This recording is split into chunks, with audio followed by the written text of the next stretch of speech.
Good morning all of you. हमारे YouTube channel geography junction पे आपका हार्दिक स्वागत है। आज हम बात करेंगे मानव भूगोल की श्रृंखला को आगे बढ़ाते हुए कि मानव भूगोल में कौन कौन से जो कारक हैं जो मानव और पर्यावरण को प्रभावित करते हैं, या कौन कौन से जो अपन कह सकते हैं भू स्थलाकृतियां हैं, जो जलवायु है।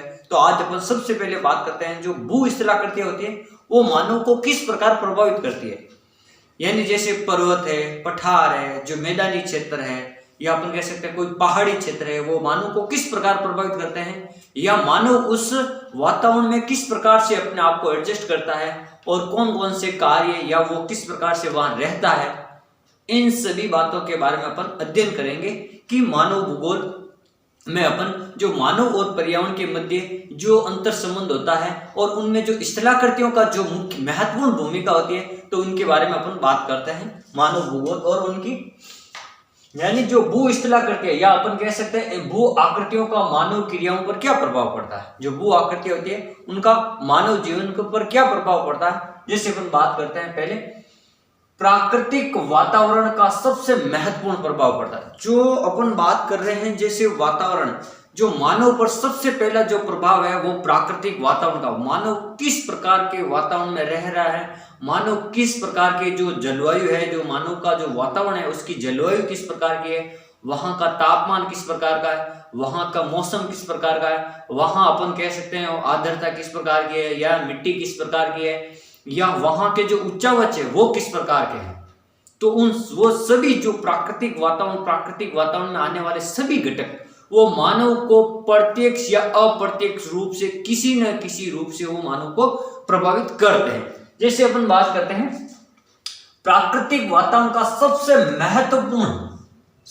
महत्वपूर्ण तत्व है स्थलाकृतियां।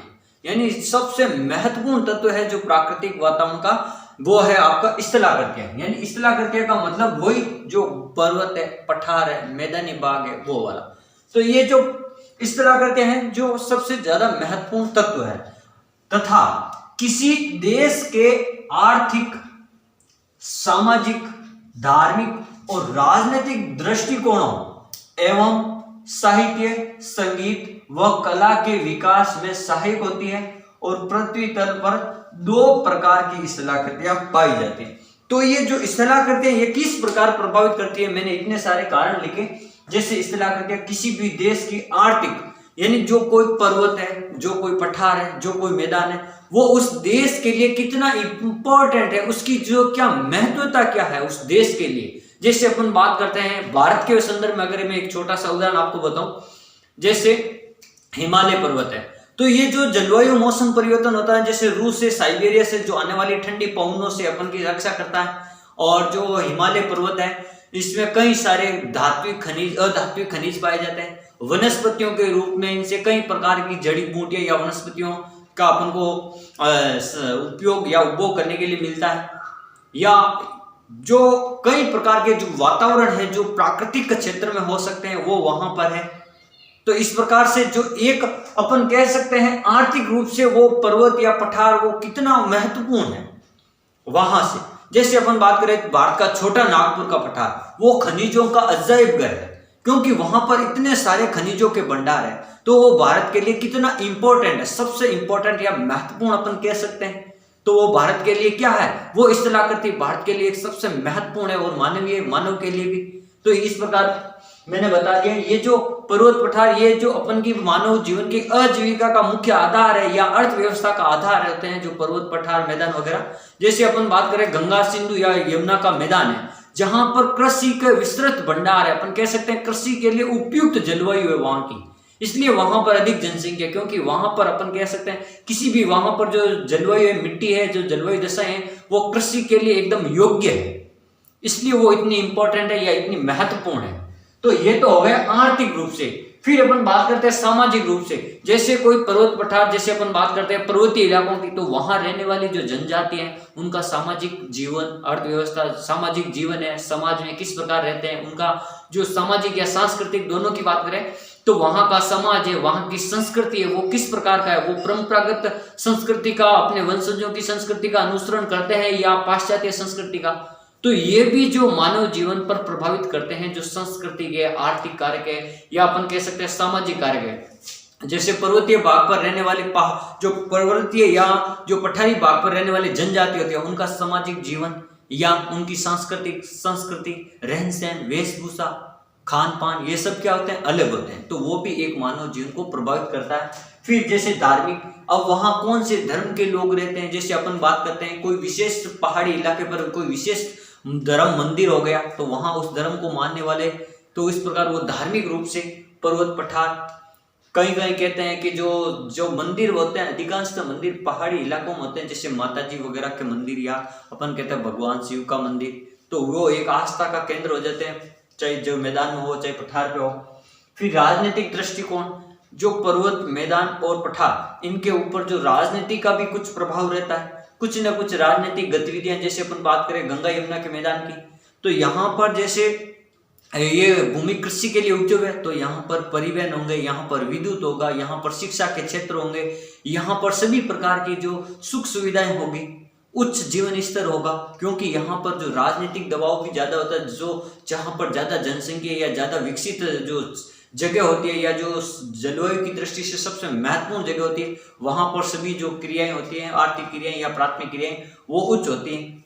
फिर साहित्य, संगीत, कला, इन सब का भी वहां अलग अलग प्रकार की जनजातियां किस प्रकार का संगीत, साहित्य, कला, इन सब का भी विकास का मानव जीवन पर प्रभाव पड़ता है। जैसे अपन बात करते हैं जो स्थलाकृति होती है पृथ्वी तल पर, जो प्रमुख स्थलाकृति होती है पृथ्वी तल पर, वो मुख्यतः दो रूप में पाई जाती है। जैसे अपन बात करते हैं, एक होता है जल मंडल, एक होता है स्थल मंडल। जल मंडल का मतलब जो पृथ्वी तल पर पाए जाने वाले सभी जो जल राशि, पर्वत पर जो नदियां, झीलें, तालाब, समुद्र, सागर, महासागर, जितनी खाड़ियां, ये सब, तो इनका भी अपन अध्ययन करते हैं। वो मानव के लिए सबसे इंपॉर्टेंट होता है, जल है तो जीवन है, जल ही कल है, तो ये बात इंपॉर्टेंट है। लेकिन पृथ्वी पर जितना भी जल है, लगभग वो अधिकांशतः वो खारा जल है, क्योंकि महासागरों का जल है, जो लगभग अपन बात कर सकते हैं पृथ्वी तल पर जो विश्व पूरे पृथ्वी के जो धरातल का क्षेत्रफल है, उसका लगभग 30% भाग ही स्थल मंडल है, बाकी पूरा 70% भाग जल मंडल है। अपन ये कह सकते हैं पॉइंटों में 70.9, या अपन मान सकते हैं और लगभग 70% भाग आपका जल है। उस जल में जो पीने योग्य बिल्कुल 2 या 3% है, और बाकी पूरा खारा जल है, जो समुद्रों का जल है, महासागरों का जल है। तो इस प्रकार वो भी प्रभावित करता है मानव जीवन को। फिर अपन बात करते हैं स्थल मंडल की। अब जो स्थल मंडल है, स्थल मंडल जहां पर मानव रह रहा है, जहां मानव का उद्गम हुआ है, जहां मानव उत्पन्न हुआ है, या जहां मानव का विकास हो रहा है, वो वाला क्षेत्र क्या कहलाता है, जहां मानव अपनी गतिविधियां या घरेलू कार्य या अपनी दिनचर्या पूरी करता है, वो वाला क्षेत्र क्या कहता है, स्थल मंडल कहलाता है। जो पृथ्वी का ऊपरी सतह है वो आपकी क्या कहलाती है, जो ऊपरी ठोस सतह है वो आपकी क्या कहलाती है, स्थल मंडल, लिथोस्फीयर कहलाती है। जैसे अपन बात करते हैं कि मानव का निवास क्षेत्र स्थल मंडल है, जहां मानव का जन्म हुआ है या मानव का विकास हुआ है, वो क्या क्षेत्र है, वो आपका स्थल मंडल है। जैसे अपन बात करते हैं, अतः मानव के दैनिक जीवन पर स्थलाकृतियों का प्रभाव भी दिखता है। यानी जो मानव है, अगर वो मानव पर्वतीय क्षेत्र, पठारी क्षेत्र, मैदानी क्षेत्र से भी प्रभावित है। जहां पर पर्वतीय क्षेत्र है वहां पर कम जनसंख्या मिलेगी, क्योंकि मानव जाना नहीं चाहता, वहां पर सुख सुविधाएं नहीं है, और वहां का जो जीवन है वो जैसे परिवहन के साधन वगैरह नहीं है, वहां पर संचार के साधन नहीं है, वहां पर सड़क वगैरह नहीं है, वहां पर जो पहाड़ी है, मैदानी है, ये सभी क्षेत्र है जो मानव को प्रत्यक्ष और अप्रत्यक्ष रूप से प्रभावित करता है। फिर अपन बात करते हैं कि अतः मानव के दैनिक जीवन में स्थलाकृतियों का प्रभाव भी दिखाई देता है। ठीक है, जैसे भू आकृति विज्ञान के विशेषज्ञ, जैसे अपन बात करते हैं भू आकृति विज्ञान के जो विषय विशेषज्ञ हैं, उन्होंने स्थलाकृतियों को मुख्य रूप से फिर स्थल भाग को और विभाजित किया, और उन्होंने कहा कि मुख्य रूप से अपन इनको 3 भागों में पढ़ते हैं, कई 4 भी बताएंगे, पर्वत, पठार, पहाड़, मैदान। तो पर्वत हो गया आपके, पहाड़, पठार हो गया और मैदान, अपन मुख्य रूप से 3 भागों में पढ़ते हैं। जैसे अगर किसी को अंतर न पता हो, तो जो सबसे ऊंचा भाग होता है उसको अपन क्या कहते हैं, पर्वतीय भाग कहते हैं, जिसकी ऊंचाई 900 मीटर से अधिक हो। ऐसा जो स्थल भूखंड जो पृथ्वी धरातल से, वो समुद्र तल से 900 मीटर से ऊंचा हो, वो आपका क्या कहलाएगा, पर्वत या पहाड़ियां कहलाएगी। और पर्वत हमेशा ऊपर से समतल नहीं होते हैं, उनकी अलग अलग ऊंचाई होती है। किसी पर्वत का शीर्ष भाग ऊंचा होगा, कहीं से वो अपनति होगा तो कहीं से अपनति होगा, कोई भाग नीचा कोई भाग ऊंचा, इस प्रकार से होते हैं जैसे पर्वत। इस प्रकार से। तो अपन कह सकते हैं कोई ऊंचा भाग, कोई नीचा भाग, कोई ऊंचा, ऊपर से कभी समतल नहीं होता है। फिर अपन बात करते हैं पर्वत, पठार। पठार जो अपन कह सकते हैं पहाड़ से जो पर्वत है उससे इसका नीचा भाग होगा और मैदान से थोड़ा ऊंचा भाग होगा। जैसे अपन बात कर सकते हैं बीच वाला जो मध्यम श्रेणी होती है या जो मध्यम भाग होता है उसको अपन क्या कहते हैं, पठार कहते हैं। जैसे छोटा नागपुर का पठार, कोलंबिया का पठार, ब्राजील का पठार, परगना का पठार, ये सारे पठार भाग कहलाते हैं।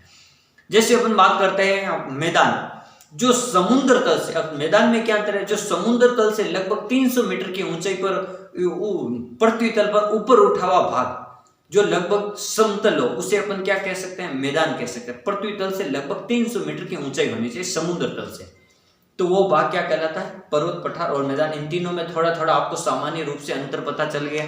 अब अपन बात करते हैं जो प्रमुख 3 रूप बताए, एक हो गया आपके पर्वत हो गया, और फिर दूसरा पठार, और फिर तीसरा मैदान। इन तीनों में आपको अंतर पता चल गया। अब अपन बात करते हैं पर्वत, यानी जो पर्वतीय भाग है।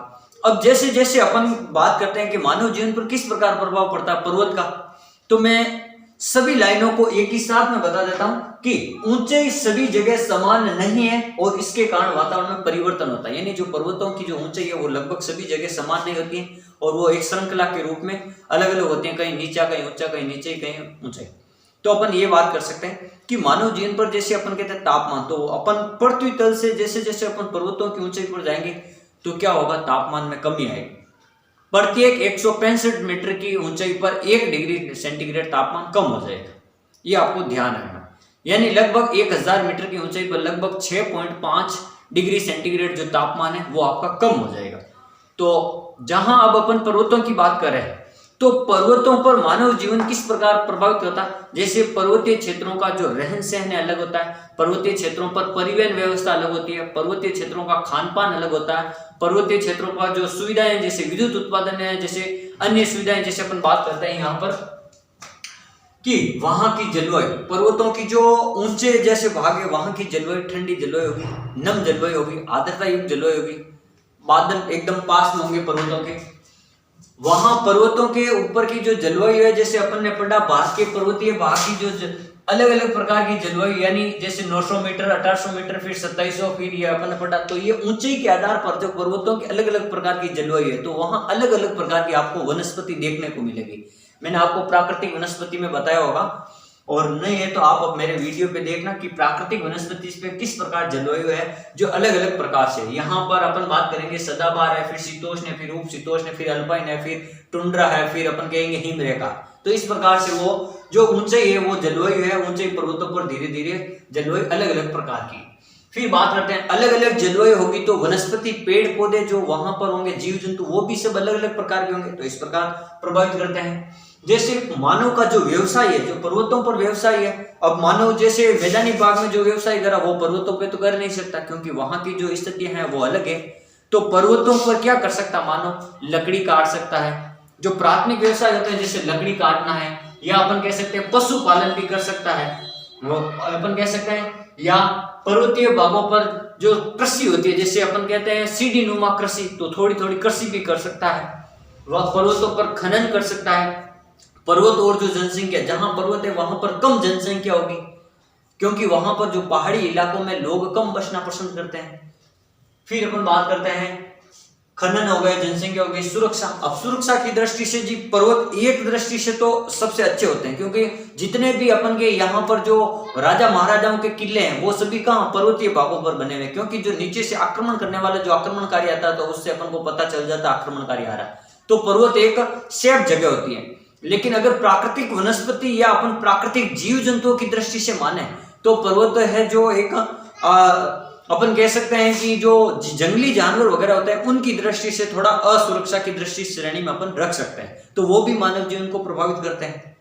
फिर अपन बात करते हैं परिवहन के साधन, क्योंकि पर्वत है तो वहां परिवहन के साधन बिल्कुल कम ही मिलेंगे और 1-2 मिलेंगे, ज्यादा मिलेंगे भी नहीं। वहां पर तो पैदल चलना या अपन कह सकते हैं घोड़ा गाड़ी वगैरह इस प्रकार के, या खच्चर गाड़ी वगैरह इस प्रकार के साधनों का उपयोग हो सकता है वहां पर। फिर अपन बात करते हैं पठार। पठार किस प्रकार से पर्वतों को मानव को किस प्रकार से प्रभावित करते हैं। जैसे पर्वतों से कम ऊंचे तथा समीपवर्ती भाग से थोड़े ऊपर उठे होते हैं, पर्वतों से तो थोड़ी ऊंचाई कम होगी, लेकिन समीपवर्ती भाग से थोड़ी ऊंचाई होगी। तो उन भाग को अपन क्या कहते हैं? पठार। पठार आर्थिक दृष्टि से, सामाजिक दृष्टि से, सांस्कृतिक दृष्टि से, अन्य क्रियाओं से मानव को प्रभावित करते हैं। जैसे मैंने बताया कि भारत का छोटा नागपुर का पठार है, तो छोटा नागपुर का पठार खनिजों की दृष्टि से यानी आर्थिक दृष्टि से हो गया। वहां की सामाजिक व्यवस्था क्या है, वहां का रहन सहन क्या है, वहां अर्थव्यवस्था का साधन क्या है, वहां पर जो जैसे छोटा नागपुर पठार में बहुत सारे उद्योग धंधे लगे, तो वहां पर अब जो परिवर्तन हुआ वो सब जैसे अपन कह सकते हैं परिवहन का परिवर्तन हो गया, संचार का परिवर्तन हो गया, जैसे शिक्षा के क्षेत्र में शैक्षणिक परिवर्तन हो गए, ये सारे जो मानव को प्रभावित करते हैं। जैसे अपन छोटा नागपुर की पठार की बात की तो ये हो गया, पठार प्रभावित करते हैं। जैसे अपन बात करते हैं जनसंख्या, तो यानी पर्वतों से थोड़ी ज्यादा जनसंख्या होगी यहाँ पर कृषि भी ज्यादा होगी, पशुपालन, खनिजों की दृष्टि से सबसे संपन्न जो होते हैं वो पठार होते हैं खनिजों की दृष्टि से। फिर अपन बात करते हैं उष्ण कटिबंधीय या उपोष्ण कटिबंधीय क्षेत्रों में। आजकल क्या होता है, जो पठारी क्षेत्र है, जहां उष्ण कटिबंधीय या उपोष्ण कटिबंधीय जो पठारी क्षेत्र होते हैं, वहां पर अपन गेहूं की कृषि के लिए सबसे महत्वपूर्ण है। जैसे कुछ देश है जहां पर उष्ण और उपोष्ण कटिबंधीय क्षेत्रों में और पठारी क्षेत्र है, वहां पर जो गेहूं के उत्पादन को बहुत ज्यादा महत्व दिया गया है। जैसे अपन बात करते हैं ब्राजील, कोलंबिया, मैक्सिको, मध्य अमेरिका, ये जो देश है, जैसे मैक्सिको है, कोलंबिया है, ब्राजील है, मध्य अमेरिका, यहाँ पर जो गेहूं की खेती भी की जाती है इन पठारी क्षेत्रों में।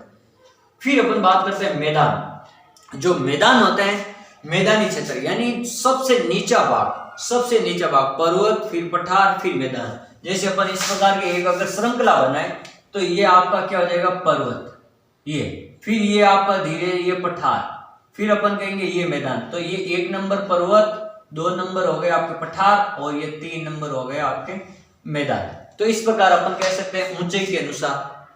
फिर अपन बात करते हैं आगे कि जो समुद्र तल से लगभग 300 मीटर से अधिक ऊंचे होंगे और जो समतल या समुद्र तल से थोड़ा ऊंचा उठा हुआ भाग होगा लगभग 300 मीटर, उससे अपन क्या कहेंगे, मैदान।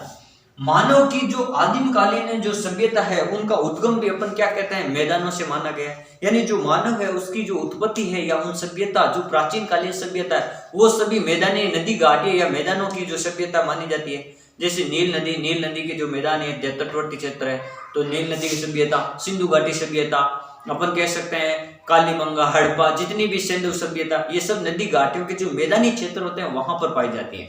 जैसे यहाँ कहा गया है कि जो इसलिए मैदानों को सभ्यताओं का क्या कहते हैं, पालना कहते हैं। मैदानों को क्या कहते हैं, सभ्यताओं का पालना, क्योंकि मैदानों के चारों ओर या नदी घाटियों या नदी मैदानों के चारों ओर जो सभ्यता आके बस जाती है, तो वहां पर जो विकास मैदानी क्षेत्रों में मानव का जीवन अब मैदानी क्षेत्रों में, इन तीनों क्षेत्रों की दृष्टि की बात की जाए तो सबसे उत्तम है मैदानी क्षेत्र।